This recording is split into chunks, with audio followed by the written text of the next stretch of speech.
Hello and welcome. My name is Chelsea. I am the boss behind the Black Girl Boss Collective, and today I'm going to be reviewing The Big Leap by Gay Hendricks. Okay, if you're new to the Black Girl Boss Collective, the Black Girl Boss Collective was founded to help Black women entrepreneurs improve their marketing, improve their business strategy so that they could build businesses and lives that they love.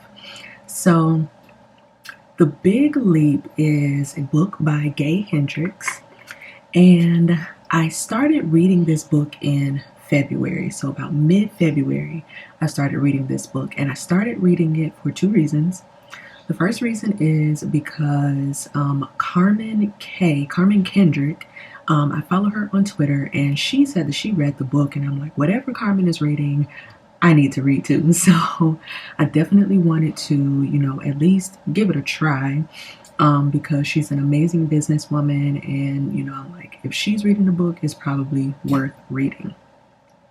Also, my favorite podcasters read the book last year while they were in quarantine.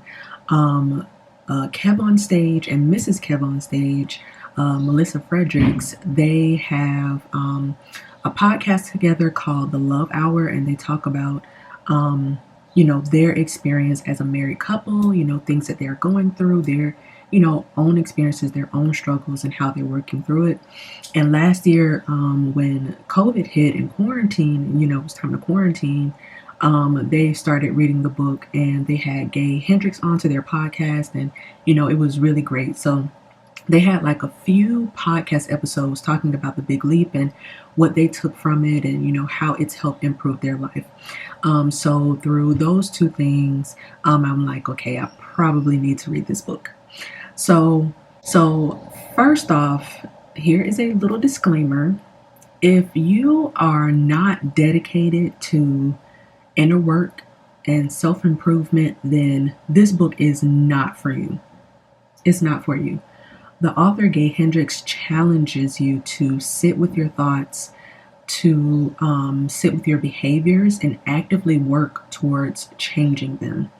And if you're not willing to do that work, then this book is not going to be beneficial to you. So I want to just make that disclaimer. I don't want you to think that, this book is just a good time, it's a fun book to read. This book is going to challenge you to do the work. So if you're not ready to do the work, then don't start reading it. Wait until, you're ready to really experience full love and happiness and success in your life. And when you're ready to do the work to get there, then pick up the book and read it. So the overall synopsis of the book is that as we progress through life, trying to be successful in our careers and our relationships and all of our endeavors, we unconsciously sabotage ourselves and stop the positive flow of energy in our lives so that we can get back to a place of familiarity and comfortability. Gay refers to this as the upper limit problem. That's an important term, and I'll go a little bit more into detail as we go along. So in the book, he gives you clear steps on how to stop stopping the positive flow of energy and how to become comfortable at our new levels of success and how to actually live in your zone of genius. And I'm going to explain what that means shortly. So now that I've given you like an overview of the book, I'm going to give you my main takeaways. And throughout, I'll give you like the key elements throughout the book that, are really important. But as I go along, I'll give you like my main takeaways, what I found important and helpful and useful as I was reading. So the first key element is that there are 4 main zones that we can live in throughout our lives. We can live in the zone of incompetence, the zone of competence, the zone of excellence, or the zone of genius. The zone of incompetence is, where you are doing things and you are not good at it. Gay suggests that the only time you should be in the zone of incompetence is when you're trying something new, or, you are doing something just, for fun. It's okay to be bad at it if you're just doing it for fun. So that's the zone of incompetence. You don't want to be there. You have the zone of competence, which is an area where you can do it, but other people do it way better than you do. So it's probably best to let them do it. You have the zone of excellence, which is an area where you operate really well. Like you do it well, but it's not what you absolutely love to do. And then you have the zone of genius, which is where you're doing something that you're absolutely great at, that you love to do it. And if you never got paid for it, you would still do it. So Gaze says most people live in the zone of competence or the zone of excellence. Very few people actually make it to the zone of genius. And in the book, he tells you what you need to do, how you need to operate in order to live in your zone of genius. All right. The zone of genius is really where you live your best life. It's where you live your life at its fullest. You experience the maximum amount of happiness, joy, and fulfillment. And that's why I kind of gave this disclaimer at the beginning. It takes commitment to live in your zone of genius, and to live there permanently. So if you're not ready to do the work to get to the zone of genius and then to actually live there and stay there, then this book is not going to help. So that was the first key, all those different zones, and you really want to be in your zone of genius. And in the book, he actually gives you a few steps to follow in order to figure out what is my zone of genius, and then he further explains on how to actually live there. So the biggest part of the book is what's stopping us from living in our zone of genius. So the main thing that is keeping us from living in our zone of genius is the upper limit problem.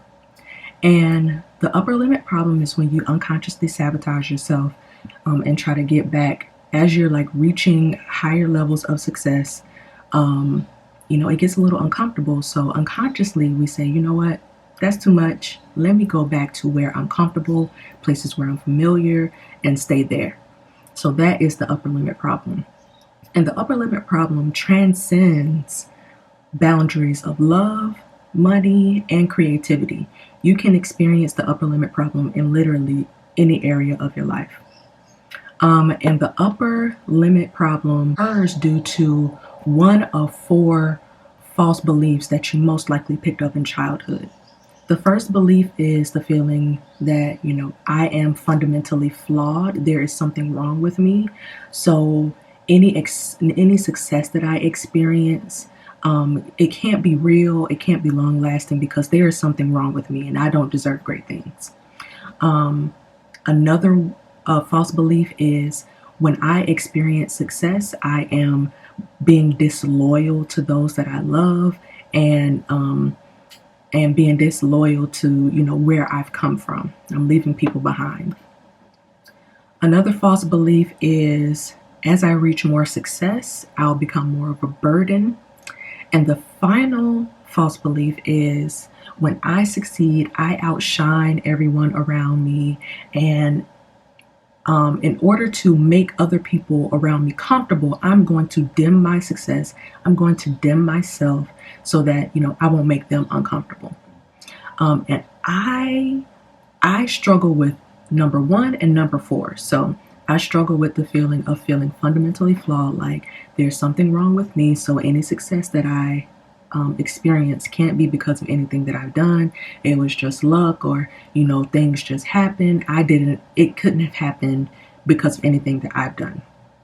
I also struggle with the fear of outshining. So like feeling like, I can't make other people feel uncomfortable because of the success that I have reached. So I'm just going to downplay all the work I've done. I'm going to downplay what it actually took. I'm going to downplay how much it cost. I'm going to downplay all of that so other people around me won't feel uncomfortable and so they won't feel inadequate. And that last one, that probably has something to do with like church culture, Black church culture, and being humble. Like there is in in the Black church, there is this huge idea that, like, not an idea, it's a principle that, pride comes before the fall. And if you have too much pride, if you're not humble, you are going to crash and burn fast.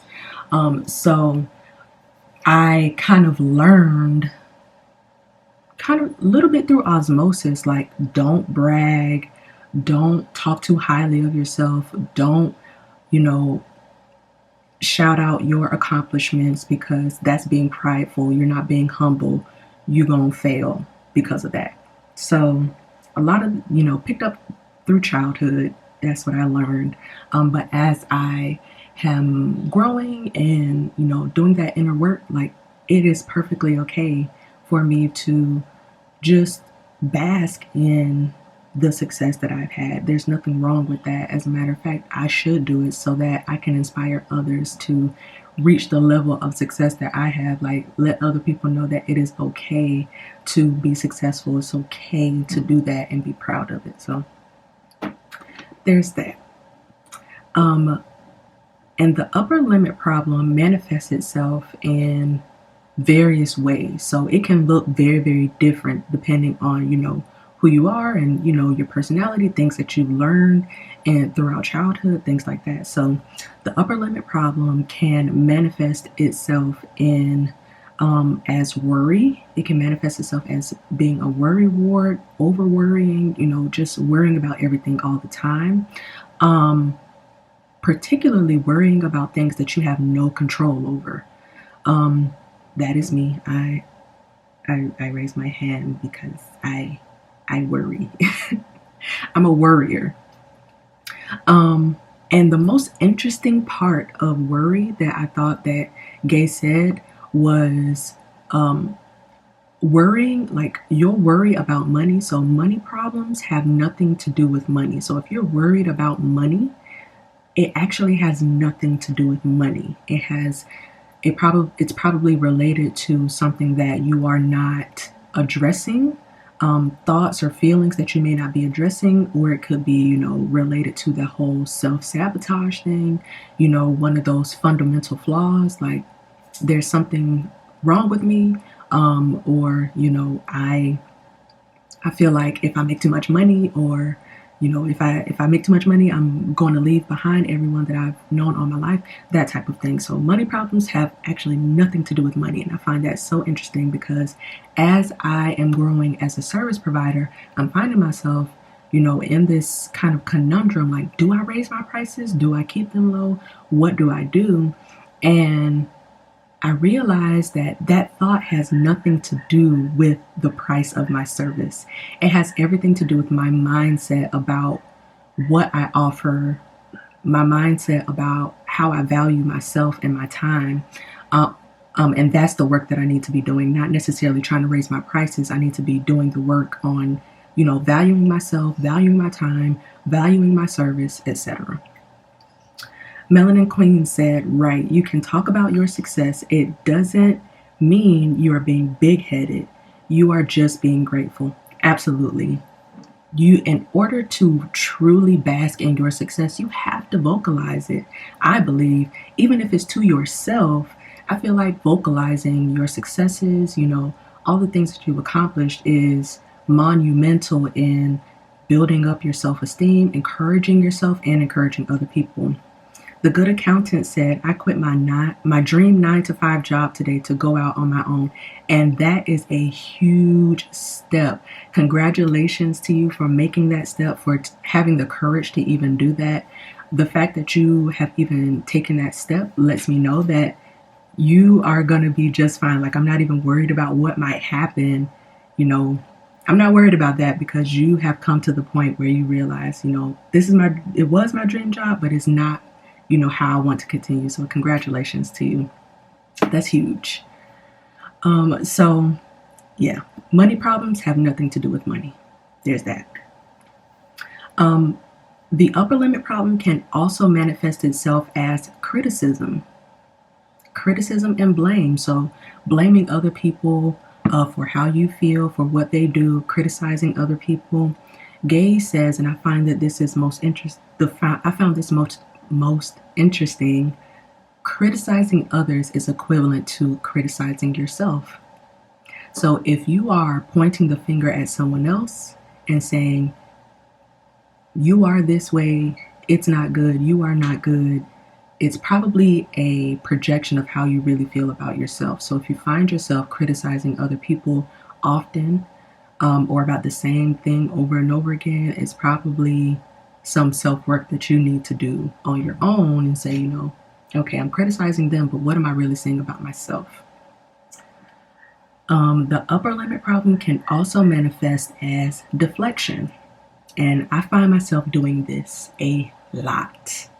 And my client, it's so funny because it happened and it took me a while to realize that it happened. But my client, she's amazing. Aquila Farrell, she said I was a good copywriter. And I said, no, I'm not a copywriter. I don't do that. That's not what I do. And she was like, okay. And it took me a few days, but I'm like, I deflected her compliment.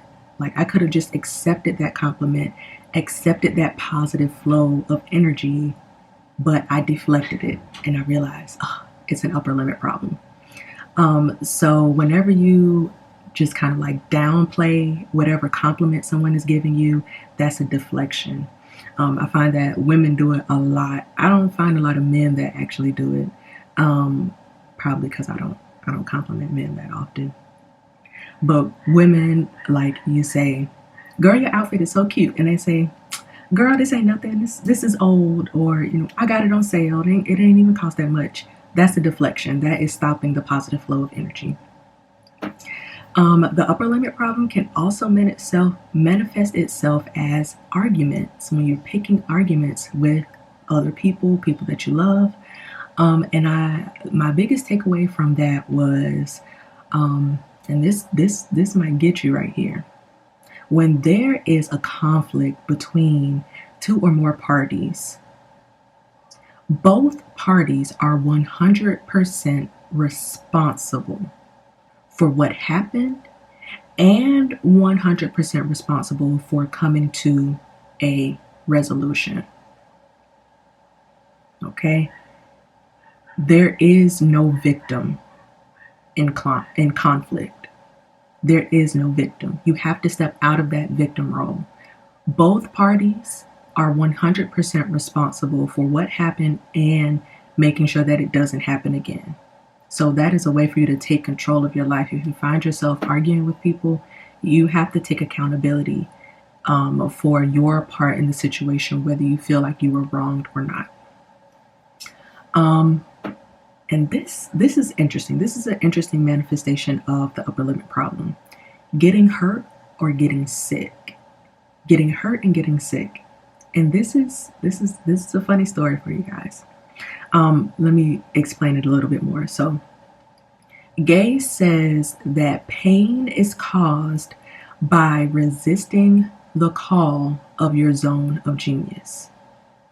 All right, so whenever you push off whatever it is that you're really passionate about, that thing that you can't stop thinking about, the thing that you wish that you could do full time, whenever you push that away, it will manifest in your body as, headaches, back pain, leg pain, getting sick, laryngitis, getting a cold, things like that. And your body does it so that it can get your attention and say, this is not where you're supposed to be. This is not what you're supposed to be doing.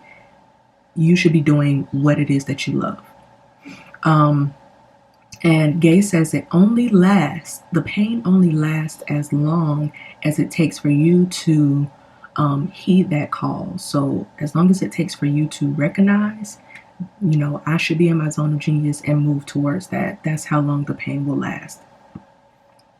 And this is my funny story. So when I was in high school, I switched schools between 9th and 10th grade. Going into the 10th grade, I said, I want to be a cheerleader. So I tried out for the team, got on the team. I was one of the last people picked for the team, but I made the cut.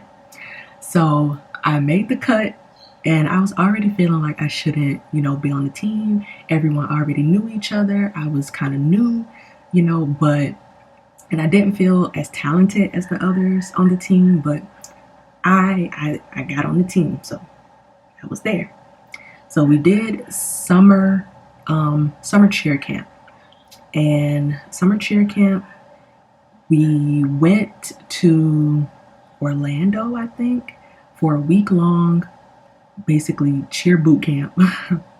And on day 2, so like day 1, we got there in the afternoon, probably in the middle of day 2, we had learned a routine, and I'm running up into the bleachers to go sit down with the rest of my team, and I tripped and I sprained my ankle. On day 2, we still got like 4 or 5 more days to go, and on day 2, I sprained my ankle. So I'm like, okay, this is bad, but I gotta pull it together. So my team goes on and learns the final routine for the final competition at the end of boot camp, cheer camp, and I'm learning the routine from my seat because I can't get up on my sprained ankle, but I gotta learn the routine because in a couple days I'll be okay to get back out there. So I'm learning the routine from my seat, taking it easy. I finally get to the point where I can learn the routine. I learn it, boom. Final day of cheer camp, we are competing against the other teams, and our team advances to the final round, or the semifinal round. And I'm out there, I'm doing my thing, So we get through the first round, get to the semifinal round. In the semifinal round, guys, in the last 15 seconds of the routine, I do a move and I tear my ACL. Both of my feet were planted firmly on the floor, and I tore my ACL in the semifinal round of cheer camp competition. After learning the routine from my seat because I had a sprained ankle. That was the upper limit problem manifesting itself in getting hurt and getting sick. I didn't feel like I belonged there. So my body was like, look, all right, look, sis, you're not living in your zone of genius. You're not living in your truth. Have a seat. And I just find that so interesting. So yeah, another manifestation of the upper limit problem is integrity breaches, which is like lying or not telling your full truth. And from that, it wasn't so much that I was worried about lying to other people. I'm generally pretty truthful to other people, but I was more focused on subtle ways that I lie to myself, because lying to yourself is just as detrimental as lying to someone you love. So I really had to sit down and examine, in what ways am I not being completely truthful with myself? And I really had to sit with that. I hope that y'all did not hear my stomach just growl, but I'm hungry. So those were the ways that the upper limit problem can manifest itself.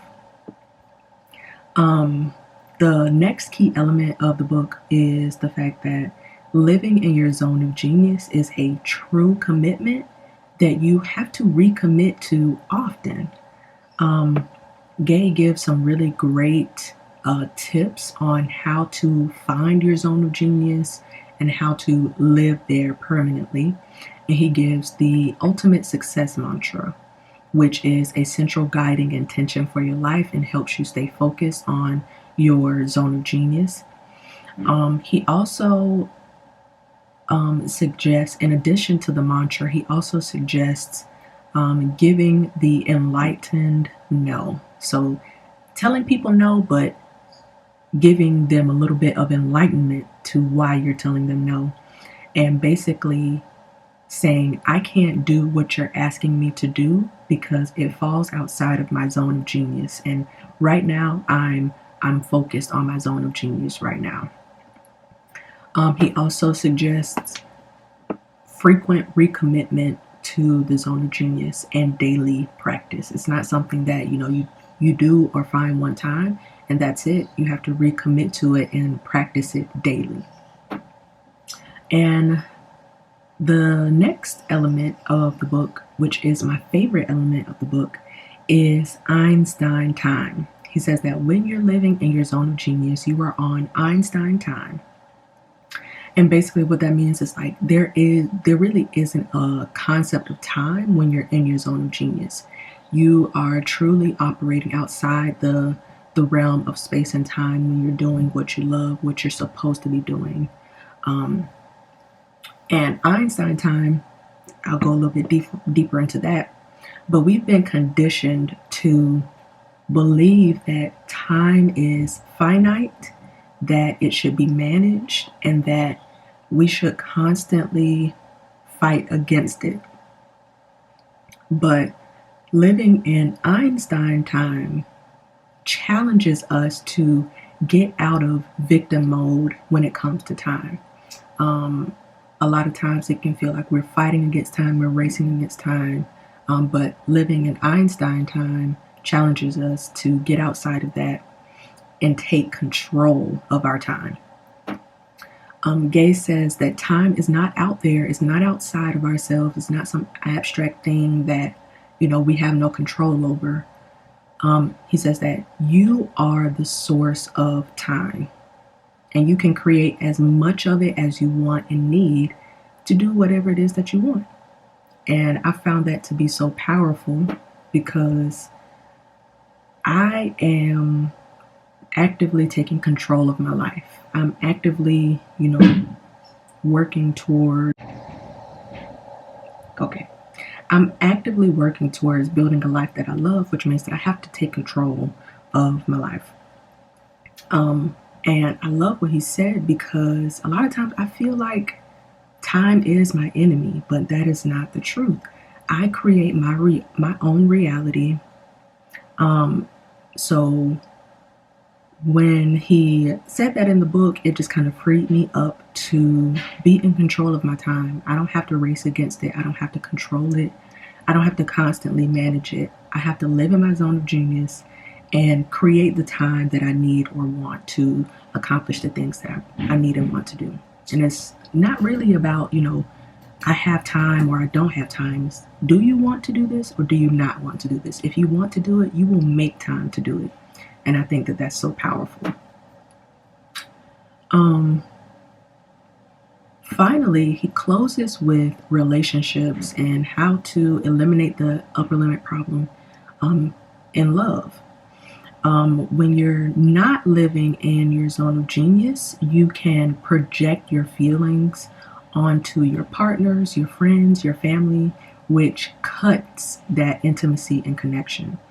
And ultimately, your relationships deteriorate. So he suggests really leaning into the fact that we are all amateurs at feelings and expressing love. So to get out of that upper limit problem, he gives some clear guidelines on, some things that you can do to eliminate the upper limit problem when it comes to love and relationships. But he said we're all amateurs at expressing feelings and expressing love. And that makes it difficult. It makes it difficult to be in thriving relationships, but it also makes it extremely beautiful because everything is new, everything is exciting. And if we just lean into that, then we can really take every experience, every interaction as a learning one. We can actually learn from those we love and live in our zone of genius that way. So overall, my opinion on the book, I give the book 5 out of 5 stars. It was a great read. It took me about a month and a half to read it because I wanted to take my time and take notes and try to digest what I was reading and apply it to my own life in real time. But other than that, it was a great read. I could definitely see how it would help to build the foundation of a successful and a fulfilling life in all areas of my life. I also I also learned that I have a lot of work to do. I'm a good person, I do some really great things really well. But we all have work to do, and that I'm no exception. And if I want to reach the massive levels of success that I envision for my life, I have to stop limiting myself. I have to stop stopping that positive flow of energy in all areas of my life. In love, relationships, family, money, creativity, I have to stop limiting myself in order to get there. I have made the commitment to live in my zone of genius, and I've already started doing that. I've already seen, success that I haven't seen before, and I wasn't completely put off by it. Like, I wasn't completely uncomfortable with it. I'll admit, a little uncomfortable. But I didn't sabotage myself, and I think that that's important. I think it's okay to be a little. I think it's okay to be a little uncomfortable, but I didn't sabotage myself in the process of getting there. I let things flow naturally. I let all of the work that I've been doing show for itself and just reap the benefits of it. So I think that living in my zone of genius permanently is possible. So I'm going to go for it. So I think you should too. If you have listened to this review and you think that this is a book that you need to read, I will drop the details in the description of this video. You can grab the book yourself, read it yourself. I'll also drop the link to a free audio book that you can listen to, and instead of actually sitting down to read it, if that is your jam. So I hope that this was helpful. I hope this was inspirational. And I definitely want to hear your thoughts. If there's anything that I said that you relate to, or that you feel like you need to work on too, please let me know. I want to hear about it. So there's that. I will catch you all later. Thank you for tuning in. Bye.